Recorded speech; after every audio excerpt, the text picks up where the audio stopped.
Gokulam jewellers 20,000కు మించి కొనుగోలుకి gold coin, diamonds కి 5,000 ఆఫర్, ఎలక్ట్రిక్ బైక్ గెలుపొందే గొప్ప అవకాశం. తెలంగాణ రాష్ట్ర ప్రభుత్వం మిస్ వరల్డ్ పోటీలకు సిద్ధమైపోయింది. 21 రోజుల పాటు హైదరాబాద్లో ఈ పోటీలు జరగబోతున్నాయి. భారీ ఏర్పాట్లు చేసి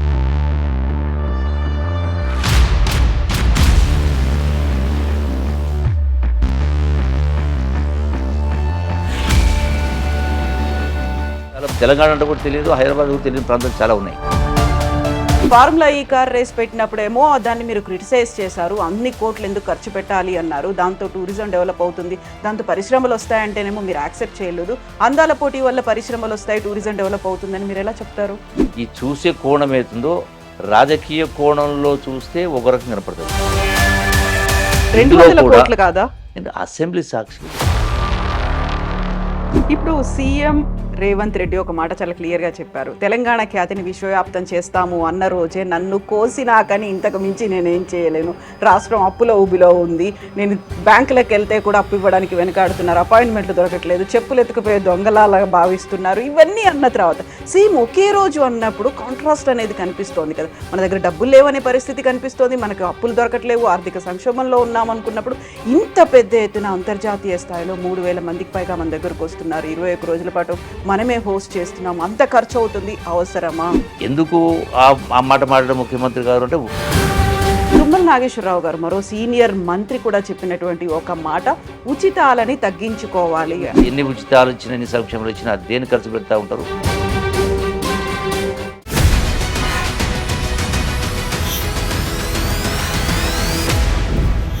నమస్తే, welcome to iDream inside politics with Kavitha. ఒకవైపు నిరసనలు, ఆందోళనలు, బోల్డని ప్రశ్నలు, సందేహాలు, వీటన్నిటి మధ్య తెలంగాణ రాష్ట్ర ప్రభుత్వం మిస్ వరల్డ్ పోటీలకు సిద్ధమైపోయింది. 21 రోజుల పాటు హైదరాబాద్లో ఈ పోటీలు జరగబోతున్నాయి. భారీ ఏర్పాట్లు చేసింది. తెలంగాణ ఖ్యాతిని విశ్వవ్యాప్తం చేస్తామని రాష్ట్ర సీఎం అనౌన్స్ చేస్తున్నారు. ఆ తర్వాత వస్తున్నటువంటి సందేహాలు, ప్రశ్నలకు సమాధానాలేంటి? మనతో పాటుగా ఉన్నారు మంత్రి జూపల్లి కృష్ణారావు గారు. జూపల్లి గారు నమస్కారం అండి. నమస్తే కవిత గారు, బాగున్నారా? నేను బాగున్నా, మీరు ఎట్లున్నారు? Fine. First of all congratulations, మీకు very first time Hyderabad host చేస్తోంది. అది మీ హయాంలో జరుగుతోంది. గారు మా ముఖ్యమంత్రి రేవంత్ రెడ్డి గారి హయాంలో ఎస్, వారి దిశానిర్దేశం మేరకు హైదరాబాద్ యొక్క సంస్కృతి, అట్లాగే హైదరాబాద్ యొక్క తెలంగాణ రాష్ట్రం యొక్క ఖ్యాతిని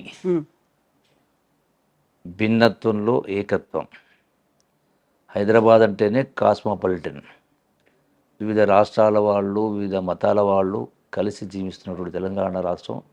అంతేకాకుండా తెలంగాణకు గొప్ప ఘనమైన చరిత్ర, చారిత్రక కట్టడాలు, వందల వేల సంవత్సరాల సంబంధించినటువంటి పురాతనమైనటువంటి దేవాలయాలు, అట్లాగే వివిధ వర్గాల ప్రజలు వివిధ పద్ధతిలో కళలు, కళాకారులు, రకరకాల, అంటే లంబాడి కావచ్చు, గోడ్స్ కావచ్చు, ఇంత రకరకాల, అసలు ఎన్ని ఉన్నాయనేది, ఎన్ని కళలు ఉన్నాయనేది వాస్తవంగా నేను ఎప్పుడో 10 years బ్యాక్ కొల్లాపూర్లో కొల్లాపూర్ సంబరాలు పెట్టినాం.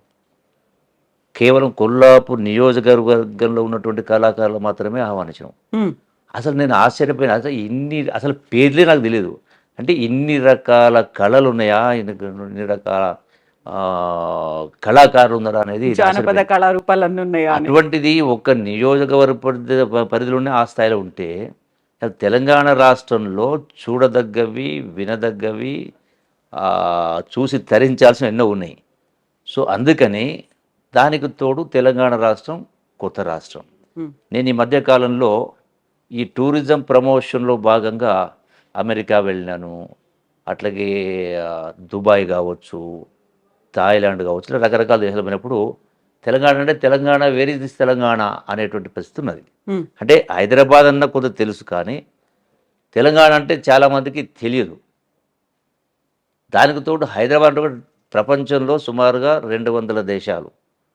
సో హైదరాబాద్ అంటే కూడా చాలా, తెలంగాణ అంటే కూడా తెలియదు, హైదరాబాద్ కూడా తెలియని ప్రాంతాలు చాలా ఉన్నాయి. కాబట్టి ఈ యొక్క మిస్ వరల్డ్ అనేటువంటి పోటీలు పెట్టినాయో, ఈ మిస్ వరల్డ్ పోటీల కోసం దేశంలో ఉన్నటువంటి వివిధ రాష్ట్రాల మధ్యలో పోటీ ఏర్పడ్డది. మేము పెడతామంటే మేము హోస్ట్ చేస్తామని. ప్రపంచంలో ఉన్న ఇతర దేశాల్లో మా దేశంలో పెట్టండి, మా దేశంలో కింద పెట్టండి అని డిమాండ్ ఉన్నది. ఇటువంటి పరిస్థితిలో మన గౌరవ ముఖ్యమంత్రి రేవంత్ రెడ్డి గారు ఈ యొక్క ఇంటర్నేషనల్ ఈవెంట్ను ద్వారా తెలంగాణ రాష్ట్రాన్ని ప్రపంచానికి పరిచయం చేయడం కోసం, తెలంగాణకు నుండి సంస్కృతిని, సాంప్రదాయాల్ని, కళల్ని, ఆటపాటల్ని ప్రపంచం దృష్టికి తేవడం కోసం, తద్వారా టూరిజం ప్రమోషన్ కోసం అల్టిమేట్గా. ఎందుకు టూరిజం ప్రమోషన్ అంటే నిరుద్యోగ యువతకు ఉద్యోగ ఉపాధి అవకాశాలు, రాష్ట్ర ఆదాయాన్ని పెంచడం కోసం దీన్ని ఒక సాధనంగా వాడుకునే ఉద్దేశంతో వారు ప్రత్యేక దృష్టి పెట్టి ఈ ఈవెంట్ను హైదరాబాద్కు తీసుకురావడమే ఇస్ అన్ అచీవ్మెంట్. అయితే చాలామంది సరే మన వ్యవస్థలో, మన సమాజంలో, మన రాజకీయ చరిత్రలో రకరకాల పార్టీలు, రకరకాల మనస్తత్వాలు, భిన్నాభిప్రాయాలు ఉంటాయి. ఈ మిస్ వరల్డ్ ఏంది, అందాల పోటీలు ఏంది, అవును కదా, అక్కడ నిరసనలు ఉన్నాయి, ఆందోళనలు ఉన్నాయి, ప్రశ్నలు కూడా ఉన్నాయి. ఏంటంటే ఫార్ములా ఈ కార్ రేస్ పెట్టినప్పుడేమో దాన్ని మీరు క్రిటిసైజ్ చేశారు, అన్ని కోట్లు ఎందుకు ఖర్చు పెట్టాలి అన్నారు, దాంతో టూరిజం డెవలప్ అవుతుంది, దాంతో పరిశ్రమలు వస్తాయంటేనేమో మీరు యాక్సెప్ట్ చేయలేదు. అందాల పోటీ వల్ల పరిశ్రమలు వస్తాయి, టూరిజం డెవలప్ అవుతుందని మీరు ఎలా చెప్తారు? చూసే కోణాన్ని బట్టి ఇప్పుడే మీకు చెప్తుంది. ఈ అందాల పోటీలు అనేది అందం ప్రదర్శించడం కాదు. అందం అంటే ఇక్కడ అందం కోసం ప్రదర్శించడం కాదు, ఇది ఒక ఈవెంట్. దీని ద్వారా ప్రపంచంలో ఉన్నటువంటి 200 దేశాలు సుమారుగా దీన్ని టీవీల ద్వారా ఇక్కడికి సుమారుగా నాకున్న సమాచారం మేరకు సుమారుగా 3000 పైచులకు యొక్క ప్రతినిధులే కాదు, ఈవెన్ మీడియా వాళ్ళు, ఇతర దేశాల నుంచి కూడా మీడియా వాళ్ళు 3000 మంది ఈ యొక్క మీడియా ప్రజలు వస్తూ ఉన్నారు, అంటే టీవీల ద్వారా, పేపర్ల ద్వారా. మరి మనం ప్రపంచం ఇన్ని దేశాల వాళ్ళకు మన తెలంగాణ పోయి చెప్పాలంటే ఎన్ని దేశాలకు మనం పోగలుగుతాం, ఎన్ని దేశాలు చెప్పగలుగుతాం? సో దీని ద్వారా ఈ ఈవెంట్ను ఉపయోగించుకొని టూరిజం ప్రమోషన్ చేయడం కోసం దీన్ని మనం వాడుకునే ప్రయత్నం చేస్తాం. రెండవది ఏంటంటే ఈ యొక్క అందాల పోటీలు అంటే ఇప్పుడు ఆఫ్రికన్స్ కూడా ఇలా పార్టిసిపేట్ అవుతా ఉన్నారు. రకరకాల విదేశాలు రకరకాల వాళ్ళు పార్టిసిపేట్ అవుతా ఉన్నారు. ఈ యొక్క జడ్జిమెంట్ ఇచ్చే వాళ్ళు కూడా అందాన్ని చూసి కాదు, ఆలోచన విధానం అంటే మనసును అంటే ఓపెన్ చేయడం, అంటే వాళ్ళ యొక్క ఆలోచన విధానం. నిన్న చూసినాం, క్యాన్సర్ పేషెంట్స్ కోసం వాళ్ళు ప్రయత్నం చేయాలి. అంటే వివిధ వృత్తులు వాళ్ళు ఉంటారు. ఇది కేవలం ఈ చూసే కోణం ఏతుందో రాజకీయ కోణంలో చూస్తే ఒక రకం కనపడుతుంది, మానవీయ కోణంలో, అభివృద్ధి కోణంలో, కోణంలో చూస్తే ఒక రకం అవపడుతుంది. సరే, విమర్శకులు అనేవాళ్ళు ఎప్పటికైనా ఉంటారు. బట్ పర్పస్ అనేది రాష్ట్ర ఆదాయం పెంచడం కోసం, టూరిజంని ప్రపంచాన్ని చాటి చెప్పడం కోసం, నిరుద్యోగ యువకులకు ఉద్యోగ ఉపాధి అవకాశాల కోసం చేస్తాము. రెండవది, మీరు ఇప్పుడు అన్నారు మాట, ఇటువంటి పరిస్థితుల్లో ఆర్థిక ఇబ్బందులు అనుకుంటూ ఇన్ని 100 కోట్లు ఖర్చు పెడతారని కింద నేను అసెంబ్లీ సాక్షిగా చెప్పిన. దీనికి టోటల్గా ఈ Miss World organization private limited అవుతుందో దీనికి అయ్యే మొత్తం ఖర్చు 54 కోట్లుగా చూపించినారు. 54 కోట్లలో 27 కోట్ల రూపాయలు ఆ మిస్ వరల్డ్ ఆర్గనైజేషన్ వాళ్ళు పెట్టుకోవాలి. మిగిలిన 27 కోట్లు తెలంగాణ రాష్ట్ర ప్రభుత్వం ధర. ఇందులో కూడా చీచి అంటే మతి లేని వాళ్ళ, మతి భ్రమించిన వాళ్ళ చెప్తారా, ఏదో ప్రభుత్వం యొక్క ప్రతిష్టను మసకపరచాలా, ముఖ్యమంత్రి రేవంత్ రెడ్డి గారి పైన బురజల్లాలా, ఈ టూరిజం శాఖ పైన బురజల్లాలని ఆలోచనతో తప్ప ఇంత స్పష్టంగా కుండబద్దలు కొట్టినట్టు చెప్పినాం. ఈ 27 కోట్లలో రాష్ట్ర ప్రభుత్వం అంటే టూరిజం డిపార్ట్మెంట్ పెట్టి 27 కోట్లలో ఇప్పటిదాకా మా శాఖ ద్వారా ఇచ్చిన కేవలం 5 కోట్ల రూపాయలు. ఈ మిగిలినటువంటి డబ్బు కూడా ఈ యొక్క ఇంత పెద్ద ప్రపంచ ఈవెంట్ కాబట్టి స్పాన్సరర్స్ అంటే వివిధ వ్యాపారాలు చేసిన పెద్ద పెద్ద సంస్థల వాళ్ళు వాళ్ళ పరిశ్రమలకు పబ్లిసిటీ కోసం వాళ్ళు డబ్బులు ఇచ్చి స్పాన్సర్ చేస్తారు. సో మిగతా 22 కోట్ల రూపాయలు పెట్టాల్సిన అవసరమే రాకపోవచ్చు. ఈ పెట్టిన 5 కోట్లు కూడా తిరిగి వాపసు కూడా రావచ్చు. ఇది అసెంబ్లీ కూడా చెప్పిన. అయినా కూడా మళ్ళీ ఈ రోజు కూడా నేను చూసిన ఒక పేపర్ పేరు చెప్పాలి నమస్తే తెలంగాణలో 200 కోట్లు ఖర్చు పెట్టేది. అంటే ఈ వాళ్ళకి ఏం చెప్తాం ఇటువంటి వాళ్ళకు? అంటే పర్పస్ అనేది ఇంత స్పష్టంగా చెప్పిన తర్వాత కూడా మళ్ళీ అదే మాట మాట్లాడుతూ ఉంటే దానికి ఏమంటాం మనం? ఇప్పుడు సీఎం రేవంత్ రెడ్డి ఒక మాట చాలా క్లియర్గా చెప్పారు. తెలంగాణ ఖ్యాతిని విశ్వవ్యాప్తం చేస్తాము అన్న రోజే నన్ను కోసినాకని ఇంతకు మించి నేనేం చేయలేను. రాష్ట్రం అప్పుల ఊబిలో ఉంది. నేను బ్యాంకులకు వెళ్తే కూడా అప్పు ఇవ్వడానికి వెనకాడుతున్నారు. అపాయింట్మెంట్లు దొరకట్లేదు. చెప్పులు ఎత్తుకుపోయే దొంగలాగా భావిస్తున్నారు. ఇవన్నీ అన్న తర్వాత సీఎం ఒకే రోజు అన్నప్పుడు కాంట్రాస్ట్ అనేది కనిపిస్తోంది కదా. మన దగ్గర డబ్బులు లేవనే పరిస్థితి కనిపిస్తోంది. మనకు అప్పులు దొరకట్లేవు. ఆర్థిక సంక్షోభంలో ఉన్నాం అనుకున్నప్పుడు ఇంత పెద్ద ఎత్తున అంతర్జాతీయ స్థాయిలో 3,000 మందికి పైగా మన దగ్గరకు వస్తున్నారు. 21 రోజుల పాటు మనమే హోస్ట్ చేస్తున్నాం. అంత ఖర్చు అవుతుంది, అవసరమా? మనం ఖర్చు పెట్టడం లేదు. మీరు చెప్తే కదా మనం ఇచ్చింది 5 కోట్లు, అది కూడా తిరిగి మనకు వాపసు వస్తాయి. ఇంకా ఎక్కువ కూడా వస్తుంది టూరిజం కార్పొరేషన్కు. ఇవన్నీ కూడా ఆ స్పాన్సరర్స్ చేసేటువంటి ఏర్పాటు చేస్తారు. ఇది టోటల్గా టూరిజం అనేది ఇది గ్లోబల్ టూరిజం ఒక డెస్టినేషన్ కింద. ఇప్పుడు అసలు ప్రపంచ టూరిజంలో భారతదేశం యొక్క స్థాయి ఏ స్టేట్లో ఉంది? నాకు తెలిసి మళ్ళీ 10 ఉందో 20 ఉందో 30 ఉందో బాటమ్ లెవెల్లో. మళ్ళీ అదే భారతదేశంలో ఇండియాలో తెలంగాణ స్థాయి ఎక్కడుంది అంటే అడుగున 10వ స్థానమో 12వ స్థానం ఉన్నట్టుంది ఇన్ సెన్స్, అంటే లోయర్ లెవెల్లో. సో దీన్ని తెలంగాణను భారతదేశంలో మొదటి స్థానానికి తీసుకురావాలి. దాని ద్వారా డెఫినెట్గా ఎంప్లాయ్మెంటు వ్యవహారం అనేది జరుగుతుంది, ఉపాధి దొరుకుతుంది, ఆదాయం పెరుగుతుంది. ఉదాహరణకు ఎందుకు మన తెలంగాణ రాష్ట్రం అసలు తెలంగాణ కాదు, ఈవెన్ భారతదేశానికి స్వాతంత్రం రాకముందే హైదరాబాదు రిచెస్ట్ స్టేట్. ఆనాడు నిజాం స్టేట్ అయినా రిచెస్ట్ స్టేట్. ఇలా తర్వాత గొప్ప చారిత్రక కట్టడాలు, గొప్ప గొప్ప దేవాలయాలు, గొప్ప గొప్ప కళలున్నాయి. అయినా అట్టడుగులు ఎందుకుంది లెక్క చూస్తే అంటే ఏ స్థాయిలో దానికి ప్రాధాన్యత ఇవ్వాలనో ఇవ్వని కారణంగా అట్టడుగు స్థాయిని ఉంది. అసలు గడిచిన 10 సంవత్సరాల నుంచి కూడా టూరిజం పాలసీ అనేది లేదు. టూరిజం డిపార్ట్మెంట్ కూడా 100 కోట్ల రూపాయలకు సంబంధించినటువంటి ఆస్తులు ఉన్నా కూడా, అంటే భూములు ఉన్నా కూడా నిరర్థకంగా నిరుపయోగంగా పడి ఉన్నాయి. అసలు పట్టించుకున్న పాపాన పోలే. ఇప్పుడు రాష్ట్ర ప్రభుత్వం వాస్తవంగా ముఖ్యమంత్రి గారు అన్నారు. ఎందుకు ఆ మాట మాట్లాడిన ముఖ్యమంత్రి గారు అంటే వాస్తవంగా తెలంగాణ రాష్ట్రం గడచిన 10 సంవత్సరాల కాలంలో అసలు ధనిక రాష్ట్రాన్ని అప్పుల రాష్ట్రంగా మార్చింది. మళ్ళీ చెప్తా ఉన్నా, పదే చెప్తా ఉన్నా వాస్తవాలు.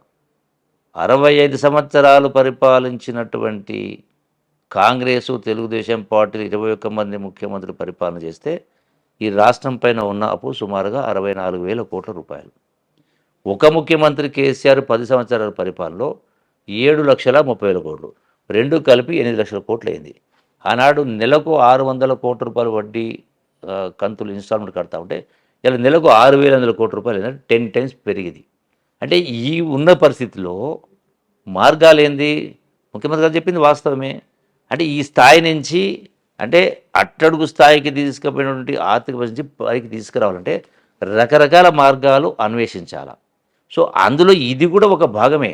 ఈ టూరిజం ద్వారా కూడా కొంత ఒకటి ఇండస్ట్రీస్ ఎందుకు పోయినరు, దావోసు ఎందుకు పోయినరు జపాను అంటే పరిశ్రమలు తీసుకురావాలి, పెట్టుబడులు తీసుకురావాలి. తద్వారా పెట్టుబడులు రావడం ద్వారా రాష్ట్ర ఆదాయం ట్యాక్సేషన్ ద్వారా రాష్ట్ర ఆదాయం పెరగాల, ఉద్యోగ కల్పన జరగాలనేది ఒక ప్రయత్నం. ఇది కూడా అంతే. కరెక్ట్గా సీఎం నిన్న ఈ మాటలు చెప్పినప్పుడే నన్ను కోసినా కానీ ఇంతకు మించి ఏం చేయలేను, సంక్షేమాల్లో కోత విధించాలా, దేంట్లో కోత విధించాలన్నప్పుడు తుమ్మల నాగేశ్వరరావు గారు మరో సీనియర్ మంత్రి కూడా చెప్పినటువంటి ఒక మాట, ఉచితాలని తగ్గించుకోవాలి, ఎక్కువగా అనవసరంగా ఇస్తున్నామేమో, వైట్ రేషన్ కార్డులు ఇస్తున్నామేమో, వాటన్నిటినీ కూడా కంట్రోల్ చేసుకోవాల్సినటువంటి అవసరం ఉంది. పెద్ద ఆయనకు కోపం వచ్చినా సరే నేను చెప్తాను అని ఆయన మాట్లాడిన మాటల్ని అక్కడ అకౌంటబిలిటీ అనేది ఉంటుంది, దానికి ట్రాన్స్పరెన్సీ అనేది మెయింటైన్ చేయాలి అనేది. ఎట్ ద సేమ్ టైం ఇక్కడ ఆర్టీసీ సమ్మె సైరన్ కావచ్చు, ఉద్యోగుల సమరాలు కావచ్చు, బడ్జెట్ పద్మనాభం లాగా నేను ప్రతిరోజు లెక్కలు చూసుకుంటున్నానని సీఎం రేవంత్ రెడ్డి అంటున్నారు. ఇవన్నిటినీ చూసుకుంటే ఒకదాన్ని సార్ట్అవుట్ చేయాలి అనేది అనిపిస్తోంది కదా. దానికి ఒక ఆన్సర్ ఇవ్వాలి, ఒక సొల్యూషన్ ఇవ్వాలి అంటే ఏం చెప్తారు? ఇలా ఒకసారి మన ప్రపంచ పటాన్ని చూస్తే చాలా దేశాలలో అంటే భారతదేశానికి స్వాతంత్రం వచ్చిన తర్వాత దశాబ్దాల తర్వాత కూడా స్వాతంత్రం చిన్న చిన్న దేశాలు కూడా ఈరోజు ఏ స్థాయిలో ఉన్నాయి? రెండవది చైనా. చైనా 1970-80 వరకు కూడా దశకం వరకు కూడా ఏ స్థాయిలో ఉండింది? ఈరోజు ఏ స్థాయిలో ఉన్నది? అంటే డెఫినెట్గా ప్రాధాన్యతలు అనేది ప్రజలను కేంద్ర బిందువు ఆలోచించుకొని ప్రాధాన్యతలు ఉండాలి. ప్రజలు మరి ఎన్ని ఉచితాలు ఇచ్చినా, ఎన్ని సంక్షేమాలు ఇచ్చినా దేని ఖర్చు పెడతా ఉంటారు? ప్రధానంగా చదువులకు సంబంధించి, ఆరోగ్యానికి సంబంధించి ఇతరత చేస్తూ ఉంటారు. సో అంటే మనకి బేసిక్గా ఇన్ఫ్రాస్ట్రక్చర్ ఇలా కొన్ని దేశాలకు ఎందుకు ఏమీ లేనటువంటి ఇలా దుబాయ్ తీసుకున్న, సింగపూర్ అట్లా చాలా దేశాలు ఉన్నాయి. ఏమీ లేకున్నా అక్కడికి ఎందుకు వాళ్ళ యొక్క పర్యాటకం కావచ్చు, వాళ్ళ యొక్క I mean per capital income స్థలాలు ఎందుకు పెరిగింది అంటే ఇన్ఫ్రాస్ట్రక్చర్ అంటే రవాణా కావచ్చు, రైల్వే కావచ్చు, ఇంకోటి కావచ్చు. ఈ ఇన్ఫ్రాస్ట్రక్చర్ డెవలప్ చేయడం పైన ఫోకస్ పెడతా ఉంటాయి. ప్రజలకు అవసరమైన కనీస అవసరాలపైన ఖర్చు పెడతా ఉంటాయి, ప్రధానమైన అవసరాలపైన. అట్లా కాకుండా మనం ఉచితాలు ఇచ్చినా కూడా అల్టిమేట్గా పేదవాళ్ళ యొక్క వాళ్ళ స్టాండర్డ్ ఆఫ్ లైఫ్ అవుతుందో వాళ్ళు పెట్టే ఖర్చులు మళ్ళీ వీటికే పోతూ ఉన్నాయి. సో ఆ సిస్టమ్ను మనం ఎడ్యుకేషన్ స్ట్రెంథెన్ చేయాలా, హెల్త్ సెక్టర్ని స్ట్రెంథెన్ చేయాలా. సో ప్రయారిటీస్ అనేది డెఫినెట్గా ఇది మన రాష్ట్రానికే కాదు, నేను చెప్పేది భారతదేశమే ఆలోచన చేయాల్సిన పరిస్థితికి వచ్చింది. సో డెఫినెట్గా కాబట్టి ఈ టూరిజం, ఈ యొక్క మిస్ వరల్డ్ అనేది ఆ అందం కోణలు కాదు చూడడం, ఆవిష్కరిస్తున్నటువంటిది ప్రపంచానికి తెలంగాణ రాష్ట్రం యొక్క గొప్పతనాన్ని, ఔన్నత్యాన్ని, సంస్కృతిని, సాంప్రదాయాలను వీటన్నిటిని ప్రపంచానికి పరిచయం చేయడం కోసం తెలంగాణ రాష్ట్రాన్ని టూరిజంలో ముందుకు తీసుకెళ్ళడం కోసం చేస్తున్న కార్యక్రమం తప్ప not just for beauty, no. సంస్కృతి సంప్రదాయాలను చూపించాలి అనుకున్నప్పుడు ఇటు రామప్పకి ఎందుకు తీసుకెళ్ళాలి, అటు టెంపుల్స్ విజిట్ అనేది ఎందుకు పెట్టుకోవాలి? హెరిటేజ్ వాక్ అంటే చార్మినార్ వైపు తీసుకెళ్ళవచ్చు, కానీ వీటిని కూడా ఎందుకు ఇంక్లూడ్ చేయాల్సినటువంటి అవసరం వచ్చింది? అక్కడ మన దేవాలయాలకు సంబంధించి వీళ్ళు వెళ్తున్నటువంటి డ్రెస్సింగ్ స్టైల్ కావచ్చు, వాళ్ళ పాశ్చాత్య సంస్కృతి, అవన్నిటితో అక్కడికి ఎలా వస్తారో అవమానం జరుగుతోంది కదా అనే వాళ్ళకి. ఎయిర్పోర్ట్ నుంచే పూర్తిగా తెలంగాణ సంస్కృతి, తెలంగాణ గట్టు బొట్టు సాంప్రదాయాలతోటి ఇవన్నీ కూడా ఏర్పాటు చేసే కార్యక్రమం చేస్తా ఉన్నాం. వీటన్నిటి మరి ప్రపంచానికి టూరిజం, రామప్ప దేవాలయానికి టూరిజం రప్పియాలంటే మరి ప్రపంచానికి రామప్ప దేవాలయం ఉంది, యునెస్కో అవార్డు పొందని చెప్పని ప్రపంచానికి తెలియాలంటే తీసుకెళ్ళి చూపిస్తేనే కదా ఈ 3,000 మంది ప్రపంచ దేశాల నుంచి వచ్చినటువంటి మీడియా ద్వారా ప్రపంచానికి చాటి చెప్పడమే కదా. ఒక రామప్ప అయినా, చార్మినార్ అయినా, చెవుమాళ్ళు అయినా, వరంగల్ కాకతీయుల కోట అయినా, 1000 స్తంభాల గూడైనా, నాగార్జున సాగర్ అయినా, నాగార్జున కొండ, ఇట్లా రకరకాల వీటన్నిటిని కూడా. సో ఇది ఒక అవకాశంగా మనం వాడుకుంటా ఉన్నాం.